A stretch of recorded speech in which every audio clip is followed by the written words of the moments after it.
Hello साहब, कैसे हैं आप लोग। उम्मीद करते हैं काफ़ी बेहतर होंगे और आपकी पढ़ाई भी काफ़ी अच्छी चलती होगी। लेकिन आपकी अच्छी पढ़ाई चल रही है तो इतना दिन से हम लोग तो ये कह रहे थे खूब पढ़िए, लेकिन अब हम ये कह रहे हैं कि काहे पढ़िएगा, क्यों पढ़िएगा साहब। अभी ठंडा में इतना जो ठंडा पड़ रहा है और आप पढ़ रहे हैं, और इस पढ़ाई का फ़ायदा क्या है पहले बताइए हमको।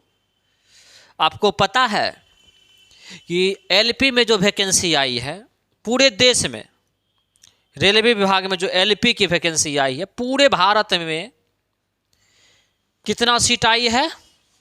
5696 सीट पूरे भारत में। जबकि कहा गया था कि 1 लाख से अधिक सीट है, और पूरे रेलवे विभाग की अगर आप देखें तो 3 लाख से भी अधिक सीट है, लेकिन इसको निकाला नहीं जा रहा है। क्यों नहीं निकाला जा रहा है? इसलिए क्योंकि रामराज आ गया है। तो रामराज में वैकेंसी थोड़ी कम निकलती है, ये आपको सोचना पड़ेगा और जानना भी पड़ेगा। रामराज जब आ जाता है तो वैकेंसी कम हो जाती है, ठीक है। जितने भी संस्था है ना रामराज में प्राइवेटाइजेशन हो जाते हैं, ठीक है। तो इसीलिए करके, क्योंकि रेलवे का जो प्राइवेटाइजेशन का जो काम है वो अंदर अंदर चल रहा है, तो फिर आपको वैकेंसी कहाँ से आएगी, कैसे आएगी साहब। तो पूरे भारत में आप देख रहे हैं कि एलपी का जो वैकेंसी आया है वो कितना है? 5696। और इसमें अगर हम देखें बिहार में पटना बोर्ड में अगर देखें तो कुल मिलाकर के कितना सीट है? कुल 38 सीट है, ठीक है। 38 सीट। एलपी का सीट कितना बिहार में? 38 गो। और लोकसभा का सीट कितना बिहार में? लोकसभा का सीट 40 गो।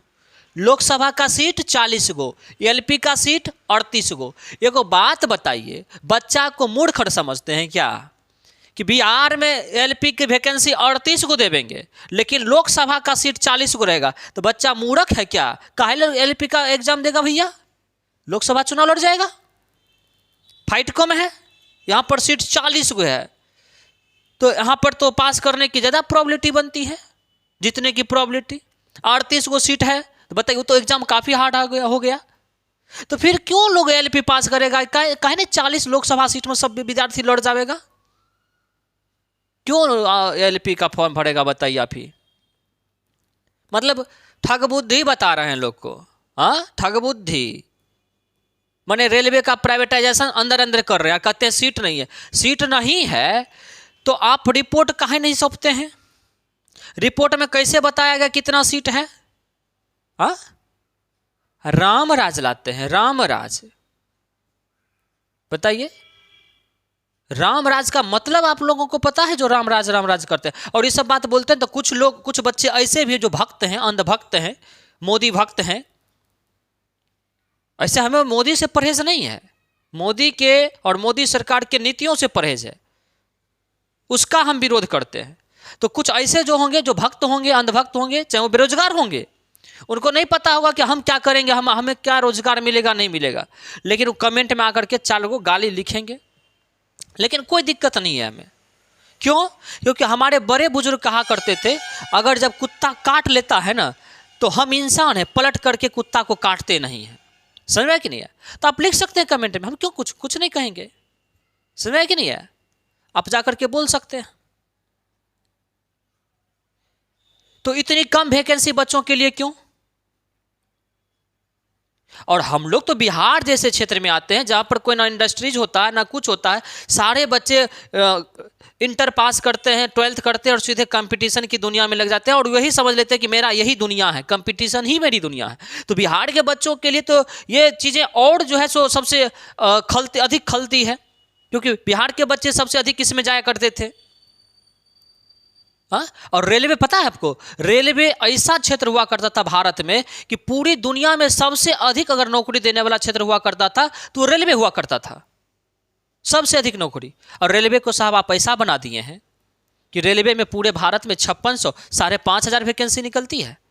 हाँ बताइए, हाँ यही आपका है रामराज। और एक बात बताइए, अब केंद्र सरकार की जितनी भी वैकेंसी है एक भी वैकेंसी के लिए देखने के लिए नहीं मिलती है। और इसमें भी अगर आ गए वैकेंसी साहब, तो ये मत सोचिए कि आपको नौकरी हो गया, जितना आया है ना नौकरी नहीं हो गया है। एक बार पहले आंदोलन करिए, लाठी खाइए कि वैकेंसी निकाल, वैकेंसी निकाल, वैकेंसी निकाल। और एक बार फिर लाठी खाइएगा किस लिए कि हमारे एग्जाम ले, हमारे एग्जाम लिए, हम पढ़ लिए हैं, हमारे एग्जाम ले। अब तब एग्जाम का डेट दिया जाएगा। अब फिर जब एग्जाम का डेट दे दिया जाएगा तब फिर लाठी खाइएगा, क्यों, हमारा रिजल्ट निकाल, हमारा रिजल्ट निकाल, रिजल्ट कहीं दे रहा है, तब उस समय लाठी खाइएगा। समझ में आ रहा है कि नहीं आ रहा? और फिर जब रिजल्ट निकल जाएगा तब फिर आंदोलन करिएगा कि CBT 2 का फॉर्म भरवाओ, CBT 2 ले, जल्दी ले, तब जाकर के CBT 2 होगा। तो ये लोकसभा में CBT 1 होगा और अगला लोकसभा में CBT 2 होगा। और फिर तीसरा जब लोकसभा होगा तब हो सकता है कि उसका रिजल्ट आएगा। और फिर CBT 2 हो गया, तब फिर आप आंदोलन करिएगा कि मेरिट लिस्ट हमारा निकाल, मेरिट लिस्ट निकाल। अब फिर जब मेरिट लिस्ट निकलेगा फिर लाठी खाइएगा, क्यों, हमको ज्वाइनिंग दे रहे, पास कर गए दो एग्जाम, कहिया देवेगा रे। माने चुनाव होता है ना, तो चुनाव आज हुआ, अब 5 दिन के अंदर जिसको मुख्यमंत्री बनना है, जिसको प्रधानमंत्री बनना है, 10 दिन में पूरा बड़ा समारोह लगा करके तुरंत ज्वाइनिंग हो जाता है, तुरंत। और बच्चा मेरिट लिस्ट बनने के बावजूद भी 1 साल, 1.5 साल, 2 साल तक वेट करवाते हैं कि ज्वाइनिंग के लिए। माने भीख खरीद रहे हैं क्या? ये अधिकार है। और यही आप चाहते हैं कि शिक्षा को खत्म कर देंगे, अधिकार नहीं मांगेगा, यही आप चाहते हैं।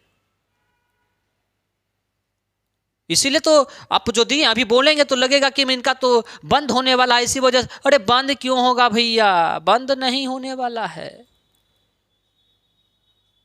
लेकर के चला है नई शिक्षा नीति में, मतलब शिक्षा मंत्रालय जारी कर दिया, 16 वर्ष से कम उम्र के बच्चों को पढ़ाया नहीं जाएगा। बहुत बढ़िया, इस पर भी हम चर्चा कर लेंगे अगले वीडियो में, बता देंगे आपको। आप शिक्षा को सुधारना चाहते हैं, तोरा पास बुद्धि नहीं है ना, तोरा पास कोई अधिकारी नहीं है जो बुद्धि दे सकता कैसे शिक्षा सुधरेगा। हम तुमको बता देंगे कैसे शिक्षा सुधरेगा, खाली उस पर तुम अमल कर लेना बस। लेकिन अमल नहीं करेगा तुम, हमको पता है क्यों, क्योंकि आप शिक्षा को सुधारना नहीं चाहते हैं। आप लोगों को बेवकूफ़ बनाना चाहते हैं, लोगों को बेरोजगार बनाना चाहते हैं, लोगों को अशिक्षित रखना चाहते हैं, लोगों को गरीब बनाना चाहते हैं, आप ये चाहते हैं। और एक बात बता देते हैं साहब कि जितने भी सरकारी नौकरी के वेट में बच्चे होते हैं ना, आपको नहीं पता है, वो सारे गरीब होते हैं, एकदम मध्यम परिवार से आते हैं, बिल्कुल निम्न परिवार से आते हैं। वो शाम में क्या खाएगा वो नहीं पता होता है उसको, और आपके उसके भावनाओं के साथ आप मजाक बनाते हैं। जो अपना टाइम 5-5 साल तक, 6-6 साल तक तो निकला नहीं, और निकाले भी 6 साल के बाद भी तो 6,000 से भी कम। वाह, गजब का हाल है। और ये गरीब परिवार के बच्चे होते हैं। अगर पैसा होता ना साहब तो आपके यहाँ नौकरी की भीख नहीं मांगता, मेडिकल कर लेता, इंजीनियरिंग कर लेता, पूरा दुनिया फ्री है। और आपके जैसे नेता के बच्चे नहीं है ना, नेता का बच्चा नहीं है ना, यूक्रेन चला जाएगा, स्विट्जरलैंड चला जाएगा, USA चला जाएगा, MBBS कर लेगा, कोई MBA कर लेगा, उतना तो पैसा नहीं है इसके पास, क्योंकि आपके बच्चे तो यहाँ पढ़ते नहीं हैं। ये सारे नौकरी के वेट में जो रहते हैं गरीब व्यक्ति रहते हैं। और याद रखिएगा, इस गरीब की कल्पना आज ना कल आपके ऊपर पड़ेगी। और यही बात जब बोलेंगे तो आपको बुरा लगेगा। आपकी जो नीति है ना एकदम अंग्रेजों से मिलता जुलता है, क्योंकि आपको नहीं पता चल रहा है, इसलिए क्योंकि आप इतिहास नहीं पढ़े हैं। समझ कि नहीं है? आपको बेरोजगार बनाना चाहता, अपाहिज बनाना चाहता है ये सरकार, एकदम अपाहिज बनाना चाहता है। आप पढ़े होंगे इतिहास में लॉर्ड वेलेस्ली की सहायक संधि, पढ़े थे ना? लॉर्ड वेलेस्ली की सहायक संधि 1798 में आया था। ये क्या था सहायक संधि, पता है साहब? समझिएगा क्या है अभी सरकार की नीति और उस समय क्या अंग्रेजों की नीति थी, देखिए कितना मेल करता है। वेलेस्ली की नीति क्या थी? सहायक संधि। मान लीजिए एक ये राजा हो गया, ठीक है, और ये शक्तिशाली राजा है, दूसरा ये कमजोर राजा है, ठीक है, और तीसरा ये मान लीजिए अंग्रेज है। ये शक्तिशाली राजा क्या करता था? इस पर आक्रमण करता था, ठीक है, कमजोर पर। कमजोर को जब लगता था हम हार रहे हैं ना, तो ये कमजोर राजा आता था अंग्रेजों के पास, भैया हमको बचा लीजिए, वो हमारे क्षेत्र को छीन लेगा। अंग्रेज क्या बोलता था, ये वेलेजली जो सहायक संधि लाया था कि ठीक है कोई बात नहीं, हम तुमको बचा लेंगे, कोई दिक्कत नहीं है, ऐसा करो सबसे पहला नंबर तुम्हारा अपना जो सेना है ना उसको खत्म कर। क्यों रखेगा, तुमको क्या जरूरत है सेना का, जब तुम्हारा सेना जीत ही नहीं रहा है। तो ऐसा करो तुम अपना सेना खत्म कर दो और हम अपना सेना तुमको देंगे, हम अपना सेना तुमको दे देंगे, और बदले में तुम क्या करना, उसका जो खर्च होगा ना वो हमें दे दिया करना। मतलब तुमको सेना की कोई जरूरत नहीं है, क्यों सेना तुम रखोगे, तुमको फ्री में सेना हम दे रहे हैं, क्या जरूरी है। अब बोलिएगा इसको वर्तमान सरकार से क्या लिंक है, अरे क्या करिएगा, बेरोजगार है तो क्या दिक्कत है आपको, बेरोजगार अगर हैं तो आपको क्या दिक्कत है, आपको रोटी चाहिए, 5 केजी अनाज दे रहे हैं फ्री में, क्यों रोजगार चाहिए आपको, ये पहले बताइए, फ्री में आपको दे रहे हैं, क्यों आप मेहनत करेंगे साहब, बैठिए बैठिए, आप हमें वोट देते हैं, 5 केजी अनाज दे रहे हैं आपको। ओ तुमको बाथरूम चाहिए, शौचालय नहीं है, चलो शौचालय दे देते हैं तुमको, क्यों मेहनत करोगे, झूठ मूठ कर रोजगार मांग रहे हो, रोजगार लेकर के भी तो यही सब करोगे ना, अनाज खाओगे, शौचालय बनाओगे, अच्छा घर भी नहीं है, चलो घर भी दे देते हैं, ठीक है फ्री में, कोई दिक्कत नहीं ना। अच्छा घर में चूल्हा आपको नहीं है, गैस चूल्हा फ्री में, गैस चूल्हा फ्री में, सब कुछ मांग लो लेकिन रोजगार मत मांगना, सब कुछ मांग लो रोजगार मत मांगना, सब कुछ फ्री में दे रहे हैं। मतलब आपको बेरोजगार और अशिक्षित बना के रखेंगे, सब कुछ दे देंगे रोजगार नहीं देंगे।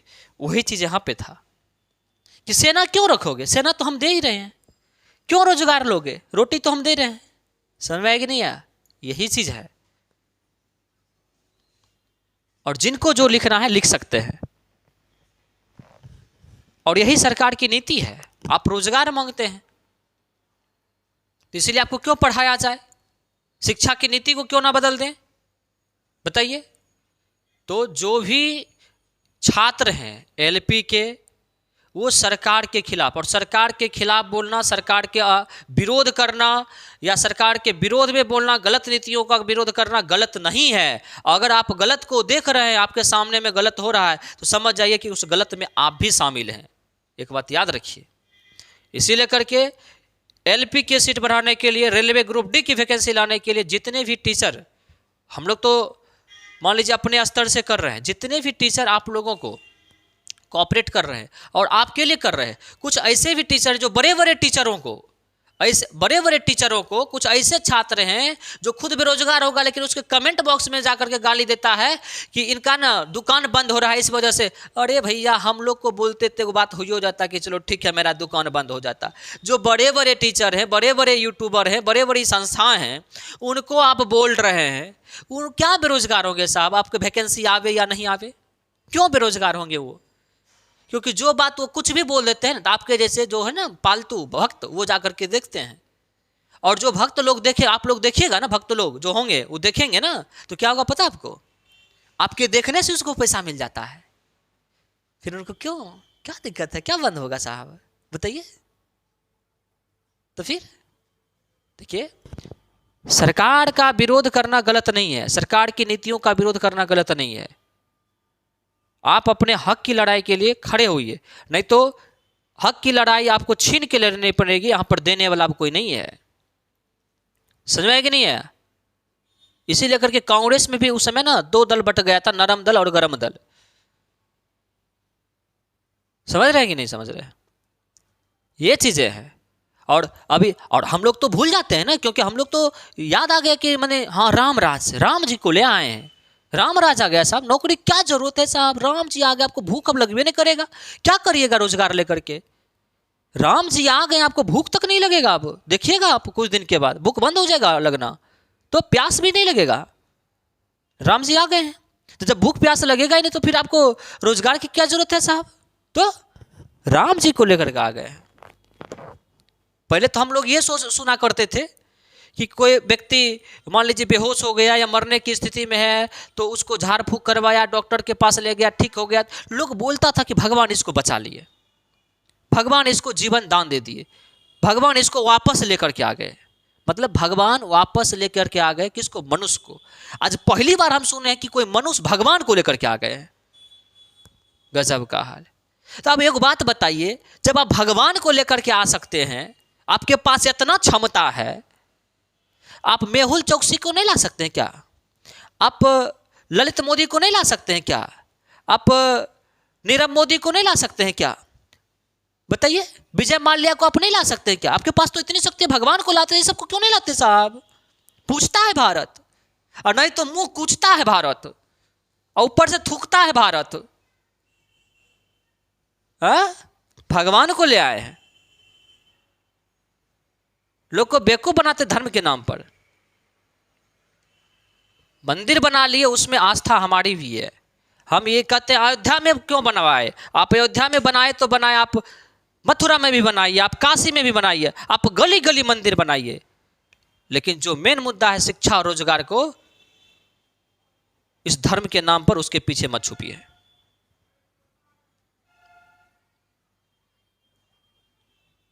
इसीलिए करके जो भी छात्र हैं उनसे मेरा अनुरोध है कि जो भी शिक्षक लोग एलपी के सीटों को बढ़ाने के लिए या फिर ग्रुप डी या और भी जो रेलवे की वैकेंसी है, जो केंद्र सरकार की वैकेंसी है, उसको निकलवाने के लिए कि वैकेंसी दिया जाए, आप लोग साथ दीजिए। नहीं, अगर आप भक्त बन करके रहेंगे, चुप रहेंगे, तो एक दिन ऐसा आएगा कि जो ट्रेन आप देख रहे हैं ना, जो वैकेंसी 5600 आ रही है ना, वो प्राइवेट हो जाएगी। समझ में आएगी नहीं है? और फिर जो वैकेंसी आप बेरोजगार हो जाएंगे, और आप किस परिवार से, आपको खुद पता है आपको कितनी ज़रूरत है नौकरी की, ये शायद हमसे बेहतर आप जानते होंगे। इसीलिए करके जो भी टीचर है, आप लोग सहयोग करें ताकि आपकी मांगों को पूरा कर पाए और आपको जो हक है वो आपको मिल पाए।